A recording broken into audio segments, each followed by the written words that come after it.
both of you, I think, pointed in a direction was how society has basically shaped that kind of an ecosystem where women are not able to like come out as they can, as be as natural and balanced and the self that we envision to be a healthy state of a perspective.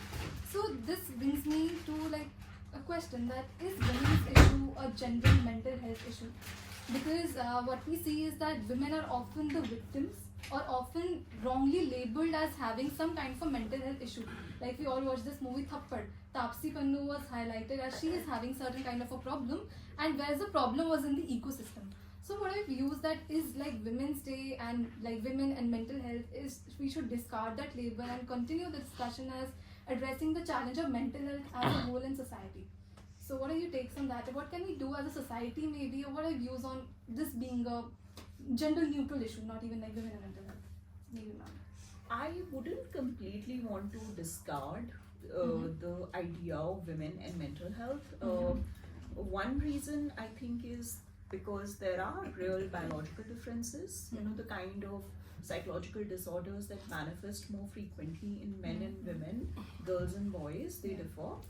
And you know, even the way they manifest in terms of symptoms, that also differs. So for example, if you look at depression, it may look very different in men and women. Suicide, the rates of completed suicides versus the rates of suicides that are attempted, they differ between men and women. And generally, you know, men, they tend to have more of substance abuse related issues, whereas women tend to have more anxiety related issues. So there are actually sex differences in the way mental health concerns manifest themselves in men and women. But having said that, a lot of mental health and the idea of normalcy is socially constructed in the sense that you know, who is a well-adjusted woman? Somebody who goes along with the social role expectation, the gender role expectation, somebody who does not question, somebody who's comfortably adjusts with everybody, somebody who does not really, you know, swim against the current, somebody who's not very bossy or doesn't get angry very quickly, you know. That's the hallmark of an adjusted woman. So basically, if you kind of like just go on facing all the injustices that you're being met because of your gender with a smile on your face, then you're healthy, you know. The moment you sort of take a step back to say that something is wrong, something is unfair, and express outrage about it or do something which is not expected out of you, you know, you're labeled as abnormal and you're labeled as pagal aurat, and a lot of stigma is attached to it.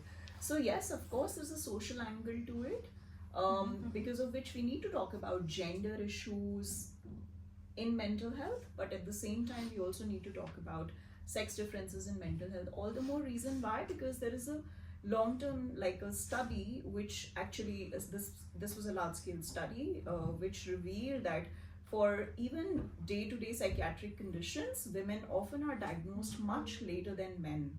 So there's up to a 2-year lag, which means that while a man, if they have a mental health concern, they will be diagnosed and will receive treatment and medicine much more quickly, which can actually have a positive impact on their health.